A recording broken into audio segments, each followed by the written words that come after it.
नीट paper फुटी प्रकरणाच्या निषेधार्थ आणि दिल्लीत विद्यार्थ्यांवर झालेल्या लाठीचार्जच्या विरोधात वंचित बहुजन आघाडीने वाशिम शहरात मोर्चा काढत शहर बंदची हाक दिली आहे। या आंदोलनाला शहरात संमिश्र प्रतिसाद मिळाला असून प्रशासनाकडे दोषींवर कठोर कारवाईची मागणी करण्यात आली आहे। नीट पेपर फुटी प्रकरणामुळे देशभरात संतापाची लाट असताना वंचित बहुजन आघाडीने वाशिम शहरात निषेध मोर्चा काढलाय।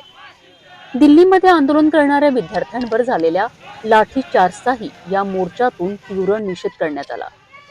आंदोलकांनी शहर बंदची हाक देत विविध भागातून रॅली काढली। या बंदला वाशिम शहरात संमिश्र प्रतिसाद मिळाला। काही व्यापाऱ्यांनी दुकाने बंद ठेवून आंदोलनाला पाठिंबा दिला, तर अनेक ठिकाणी व्यवहार नेहमीप्रमाणे सुरू असल्याचे चित्र दिसून आले। मोर्चा जिल्हाधिकारी कार्यालयावर धडकला। यावेळी वंचित बहुजन आघाडीच्या पदाधिकाऱ्यांनी जिल्हाधिकाऱ्यांना निवेदन देत नेट पेपर फुटी प्रकरणातील दोषींवर कठोर कारवाई करण्याची तसेच विद्यार्थ्यांना न्याय देण्याची मागणी केली आहे।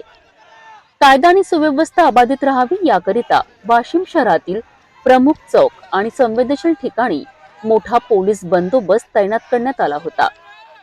आंदोलन शांततेत पार पडले असून प्रशासन परिस्थितीवर लक्ष ठेवून आहे। नीट पेपर फुटी प्रकरणावरून देशभरात विविध ठिकाणी आंदोलनाची तीव्रता वाढत आहे।